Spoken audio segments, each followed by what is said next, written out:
Success अकॅडमीच्या सर्व 11च्या विद्यार्थ्यांचे केमिस्ट्रीच्या online लेक्चरमध्ये स्वागत. आपला चॅप्टर चालू होता some basic concepts of chemistry. याच्यामध्ये आपण लास्ट लेक्चरला लॉज बघितले होते बघा. कोणते कोणते लॉज होते?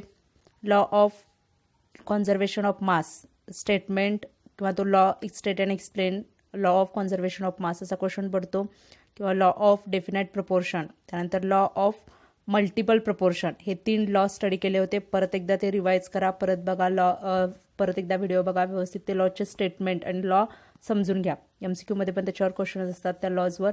आजच्या लेक्चरमध्ये राहिलेले पुढचे आपण लॉज बघणार आहोत. चला तर मग आपण आजचं लेक्चर स्टार्ट करूया. नेक्स्ट लॉ आहे बघा, गे लुझॅक्स लॉ ऑफ गॅशियस व्हॉल्यूम. लॉचं नाव काय? गे लुझॅक्स लॉ किंवा गे लुझॅक्स लॉ ऑफ गॅशियस व्हॉल्यूम. आता जे गॅस मॉलिक्यूल असतील त्याच्या बाबतीत हा लॉ आहे. This law was put forth by Gay Lussac in 1808. The law states that when gases combines or produced, gas combine or produced in a chemical reaction, they do so in a simple ratio by volume. आता एखादी reaction होताना, म्हणजे समजा आता hydrogen आणि oxygen, त्याच्यापासून काय मिळतं आपल्याला? वॉटर मिळतं. हायड्रोजन पण गॅस आहे, ऑक्सिजन पण गॅस आहे. जेव्हा तुम्ही 2 मोल्स ऑफ किंवा 2 हायड्रोजन गॅस घेता किंवा 2 व्हॉल्यूम, आता बाय व्हॉल्यूम इथं काय सांगतं तुम्हाला हा लॉ? काय सांगतो तर व्हॉल्यूम जो असतो त्याचा तो सिम्पल रेशो असतो ॲट सेम टेम्परेचर आणि प्रेशर. बघा आता लॉ फक्त काय लक्षात काय ठेवायचं, जेव्हा एखादा गॅस मॉलिक्यूल कंबाईन होतो किंवा तयार होतो एखाद्या केमिकल रिॲक्शनमध्ये, त्याच्यामध्ये जो तुम्ही गॅसेस तयार करणार आहे, म्हणजे आता वॉटर तयार करताना जो H2O आणि H2 आणि ऑक्सिजन, म्हणजे हायड्रोजन आणि ऑक्सिजन जो गॅस आहे त्या दोन्हींचा जो रेशो असतो, तो व्हॉल्यूम जो तुम्ही व्हॉल्यूम घेतला जातो गॅसचा, तो काय असतो? सिम्पल रेशो असतो. म्हणजे एकदम सिम्पलमध्ये, सिम्पल होल नंबरमध्ये ते असतात मॉलिक्युल्स. बघ ॲट सेम टेम्परेचर आणि प्रेशर. आता इल्युस्ट्रेशन बघितलं तुमच्या लक्षात येईल ते एक्सप्लेनेशन त्याचं. Under the same condition of temperature आणि प्रेशर, कंडिशन सेमच पाहिजे टेम्परेचर आणि प्रेशरची. 100 ml ऑफ हायड्रोजन, किती ml घेतले बघा? 100 ml of hydrogen combines with 50 ml of oxygen. बघा आता डिफरंट का कंबाईन केले? कारण तुम्हाला माहिती आहे हायड्रोजन वॉटर तयार करण्यासाठी हायड्रोजन किती लागतं? 2 असतं, H2O. म्हणजे हायड्रोजनचं तुम्ही जेवढं ऑक्सिजनचं व्हॉल्यूम घेणार आहे त्याच्या दुप्पट तुम्हाला कशाचं घ्यावं लागणार आहे व्हॉल्यूम? हायड्रोजनचा घ्यावा लागणार आहे. जेवढा ऑक्सिजनचा असेल त्याच्या मल्टिप्लाइड बाय 2. म्हणजे आता ऑक्सिजनचा व्हॉल्यूम काय घेतला आहे? 50 ml. हायड्रोजनचा व्हॉल्यूम काय असेल? 100 ml. मग ह्याच्यातून तुम्हाला मिळणारं जे वॉटर व्हेपर आहेत, वॉटर व्हेपर किंवा जो वॉटर गॅस, आता सगळे गॅसेस मॉलिक्यूल आहेत बघा, लिक्विड वॉटर नाही आहे. वॉटर व्हेपर जे मिळणार आहे ते किती मिळतं तर 100 mlचं मिळतं. म्हणजे तुम्ही कंबाईन काय केलं? Hydrogen plus oxygen. हायड्रोजनचा व्हॉल्यूम किती आहे? 100 ml. कारण 100 ml असल्यामुळे 2 व्हॉल्यूम त्याच्या ऑक्सिजनच्या दुप्पट आहे म्हणून ते घेतलं 2 volume. 100 ml plus oxygen 50 ml, त्याला 1 कन्सिडर केलं, 50 ml असं स्टँडर्ड म्हणून 1 व्हॉल्यूम. त्याच्यानंतर 100 ml काय असेल? 2 व्हॉल्यूम. आणि तुम्हाला तयार होताना काय होतं? स्टीम तयार झाली, म्हणजे वॉटर व्हेपर सांगितले. कारण आता गॅशियस मॉलिक्यूल ॲप्लिकेबल आहे हा लॉ.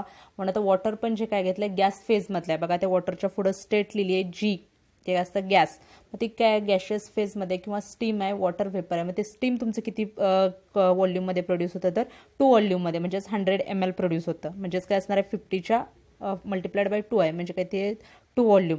दस the volume of hydrogen gas and oxygen gas. मग काय आता इथंपर्यंत समजलं का बघा? हायड्रोजनचं 2 व्हॉल्यूम आहे, ऑक्सिजनचा 1 आहे, आणि तुमचं जे वॉटर व्हेपर तयार होणार आहे त्याचा पण व्हॉल्यूम काय आहे? 2 आहे. Thus the volumes of hydrogen gas and oxygen gas, कशाचा? हायड्रोजन गॅस आणि oxygen gas, which combines together, hydrogen आणि oxygen gas combines together, that is 100 ml and 50 ml producing 2 volumes of water vapour. हे 2 volume तुमचे, म्हणजे 100 ml आणि 50 ml पासून किती मिळतं तुम्हाला? 100 ml अमाऊंट ऑफ स्टीम किंवा वॉटर व्हेपर मिळतात इन द रेशो ऑफ. आता रेशो काय असणार आहे? जर तुम्ही सगळ्याचा रेशो काढला 100:2, 50:2, 100, मग काय येतो रेशो तर तुमचा 2:1, 1:2 या रेशोमध्ये येतो. म्हणजे हे तुमचं जे व्हॉल्यूम असतो तो काय असतो? रेशो असतो किंवा simple ratio by volume. By volume नाही काय असतात? Simple ratio. फक्त हे गॅशियस मॉलिक्यूलसाठी ॲप्लिकेबल आहे. अजून एक आपण एक्झाम्पल बघा, म्हणजे तुमच्या लक्षात येईल ते.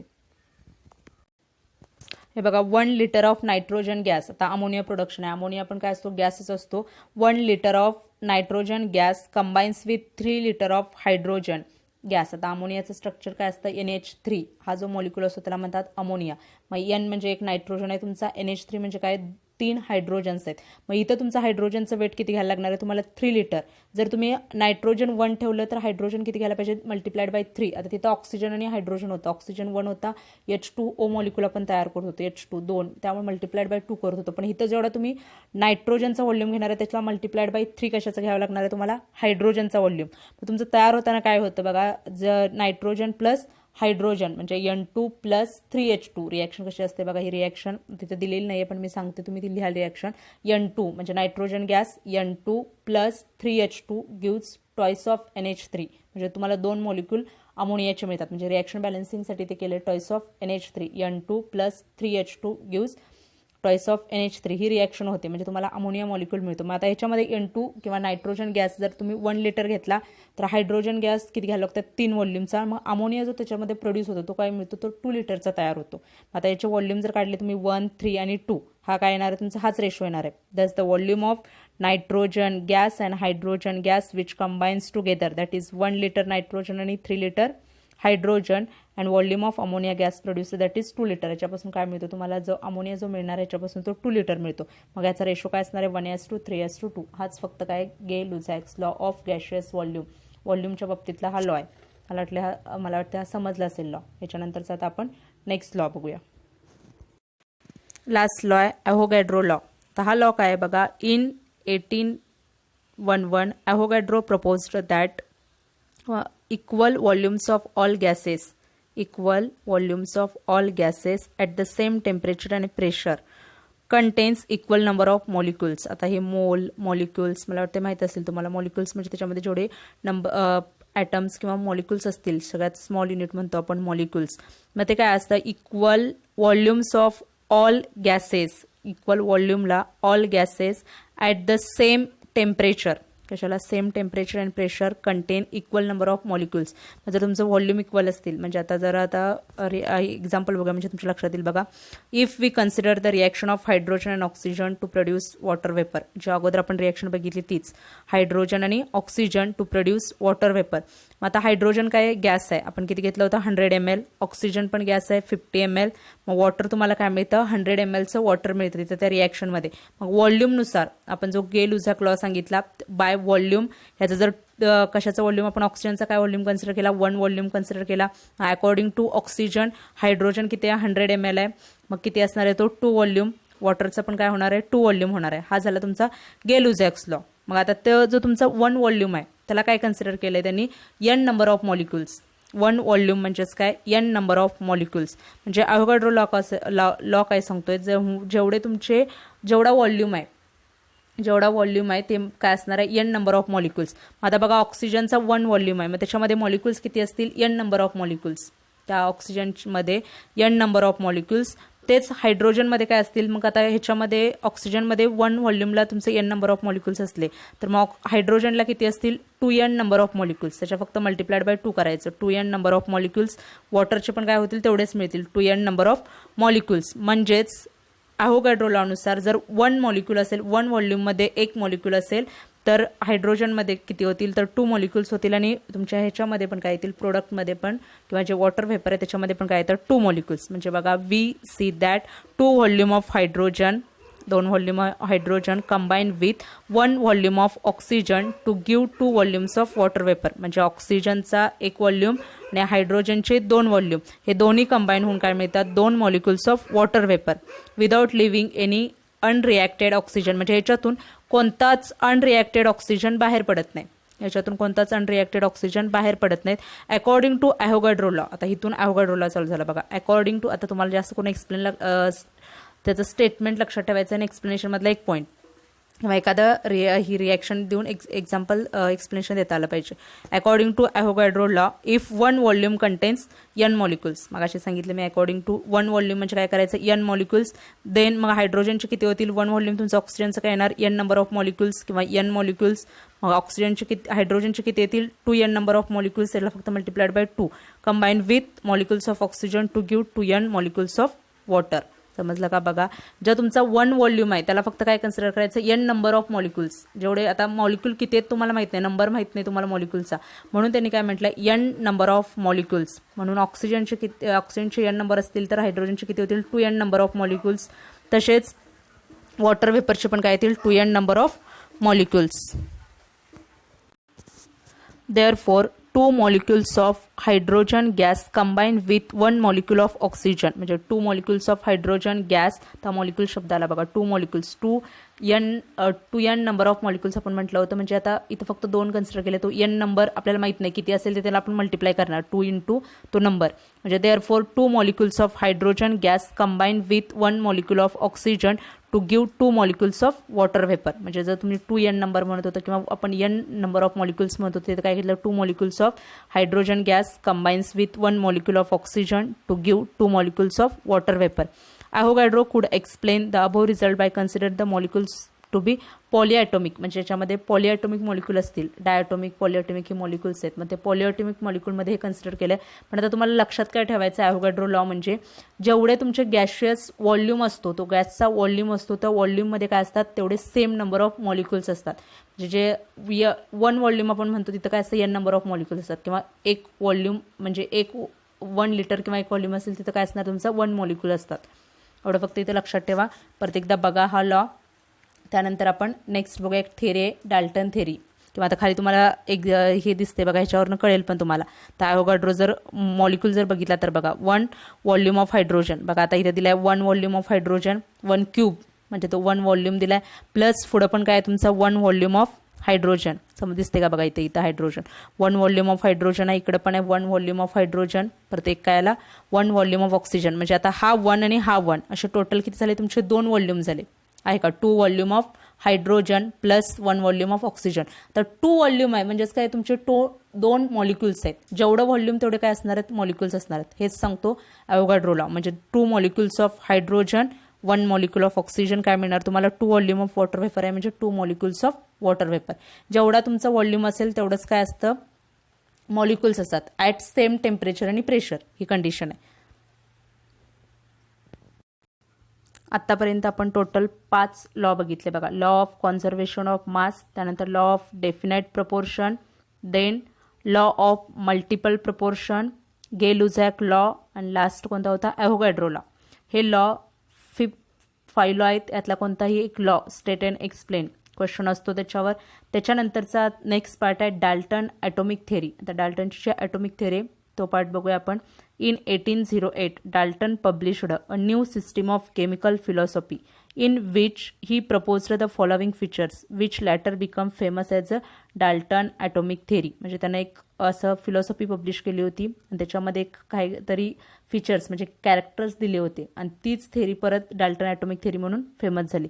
मग बघा आता त्यानं काय सांगितलं मॅटर. तर मला वाटतं हे पॉईंट्स तुम्ही अगोदर झालेले पण असतील तुम्हाला.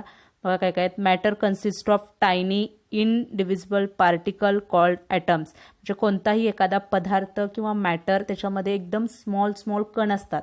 त्याला बघा अणू म्हणतात. एकदम स्मॉल कण असतो आतमध्ये. त्याच्यामध्ये काय असतात इनव्हिजिबल पार्टिकल, ते आपल्याला दिसत नाही आहेत, त्याला काय म्हणतात ॲटम. आतमध्ये पूर्ण एकदम बारीक असतं टायनी पार्टिकल, स्मॉल पार्टिकल असतो, इनव्हिजिबल असतो. इनव्हिजिबल म्हणजे ते तुम्हाला दिसत नाहीये, त्याला म्हणतात atoms. Matter consist of tiny invisible particle called atoms. मग आता ह्याच्यावर तुम्हाला क्वेश्चन काय पडेल state and explain Dalton's atomic theory किंवा write the salient features of Dalton's atomic theory. म्हणजे हे तुम्हाला त्याचे हे 4-5 पॉईंट आहेत ते लिहावे लागतील. मग फर्स्ट पॉईंट काय तर matter consist of tiny. Tiny म्हणजे एकदम स्मॉल, इनव्हिजिबल जे ते आपल्याला दिसत नाही, आपण डोळ्यांनी ते बघू शकत नाही. Invisible particle called atoms. All the atoms of a given element have identical properties including mass. आता एखादं त्याच्यातले जे कंपाऊंड असेल किंवा एखादं इलेमेंट असेल गिव्हन इलेमेंट म्हणजे समजा आता हायड्रोजन इलेमेंट आहे, ऑक्सिजन पण इलेमेंट आहे. मग त्याच्यामध्ये आतले जे ॲटम असतील नंबर ऑफ ॲटम्स असणार आहे त्याच्यामध्ये. मग ते जे all the atoms of a given element have identical properties. आता एक स्मॉल टायनी पार्टिकल्स आहेत किंवा छोटे आहेत. जसं जर खडू घेतला, खडूचे जे ते छोटे कण असतात त्याच्यामध्ये प्रत्येकाची साईज वगैरे काय असणार आहे त्याच्या ज्या प्रॉपर्टी असतील त्या काय असतात आयडेंटिकल असतात. म्हणजे सेम प्रॉपर्टी असतात इन्क्लुडिंग मास. त्याचं मास पण काय असं सेम असतं ॲटमचं mass. Atoms of different elements differ in mass. आता वेगवेगळे जर इलेमेंट असतील जसं ऑक्सिजनचा सगळे ॲटम ऑक्सिजनचे एकच ऑक्सिजन इलेमेंट आहे त्याच्या सगळ्या ॲटमच्या प्रॉपर्टी सेम असतील, मास पण सेम असेल. पण तेच जर हायड्रोजनचं मास, हायड्रोजनच्या ॲटमचं मास आणि ऑक्सिजनच्या ॲटमचं मास काय असणार आहे डिफरंट असणार आहे. म्हणजे इलेमेंट चेंज झाला की तुमचं मास चेंज होईल. पण जर एकाचेच ॲटम्स असतील, एकाच मॉलिक्यूलचे ॲटम्स, एकाच सबस्टन्स किंवा एकाच इलेमेंटचे ॲटम्स असतील तर त्याचं हे काय असतं, सेम प्रॉपर्टीज असतात आणि इन्क्लुडिंग मास, त्याचे मास पण काय असतं, सेम असतं. कंपाऊंड्स आर फ्रॉम्ड व्हेन, हे सगळे फीचर्स बघावले. पहिलं टायनी पार्टिकल सांगितले, इनविजिबल असतात, त्यांना ॲटम्स म्हणतात. एकाच इलेमेंटमधल्या ॲटम्सचं काय असतं, सेम प्रॉपर्टी असतात किंवा आयडेंटिकल प्रॉपर्टी इन्क्लुडिंग मास. आणि जर इलेमेंट बदलला तर प्रॉपर्टी काय होतात, चेंज होतात, मास पण चेंज होतं, मास डिफरंट असतं.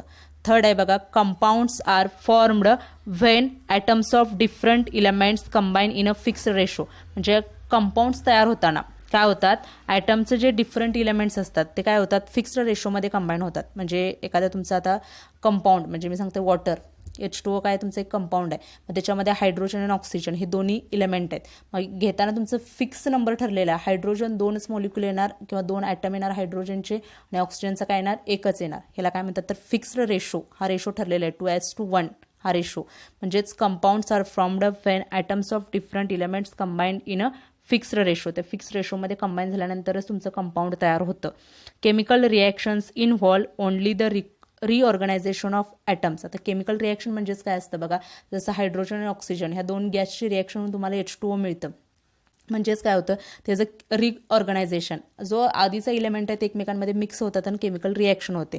Atoms are neither created nor destroyed in a chemical reaction. ते ॲटम तुम्ही केमिकल रिॲक्शनमध्ये तयारही करू शकत नाही किंवा डिस्ट्रॉय करू शकत नाही. जसं मास होतं, मासचा जो लॉ होता तसं, कारण ॲटम तुम्ही जे स्टार्टिंगला घेतलाय, जसं हायड्रोजन हा इलेमेंट घेतलाय किंवा हायड्रोजनचे ॲटम्स घेतलाय, ऑक्सिजनचे ॲटम्स घेतलाय, त्याच्यापासून तुम्हाला वॉटर मिळतं. म्हणजे त्याच्यात काय H2O आहे, हायड्रोजनचे पण इलेमेंट्स आहेत आणि ऑक्सिजनचे पण आहेत, ॲटम्स आहेत, ते तुम्ही तयारही करू शकत नाही किंवा डिस्ट्रॉयही करू शकत नाही इन केमिकल रिॲक्शन.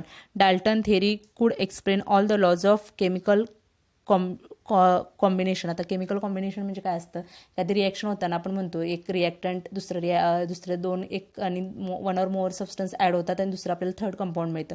ह्या सगळे हे जे लॉज आहेत हे डाल्टन थेरीनं एक्सप्लेन केलेत. आता आजचं लेक्चर आपण इथंच स्टॉप करतो. पुढच्या लेक्चरला ॲटॉमिक मास किंवा मास कसं कॅल्क्युलेट करायचं हे आपण स्टडी करणार आहोत. चला तर मग आजचं लेक्चर आपण इथंच स्टॉप करूया. आजच्या जर व्हिडिओमध्ये काय डाऊट असतील तर तुम्ही मला कमेंटमध्ये सांगा. मी पुढच्या व्हिडिओच्या वेळी ते डाऊट क्लिअर करायचा प्रयत्न करीन. पण परत एकदा बघा, व्यवस्थित समजून घ्यायचा प्रयत्न करा, कारण हे बेसिक आहे. हे जमलं तर पुढचं सगळं केमिस्ट्री जमते. थँक्यू.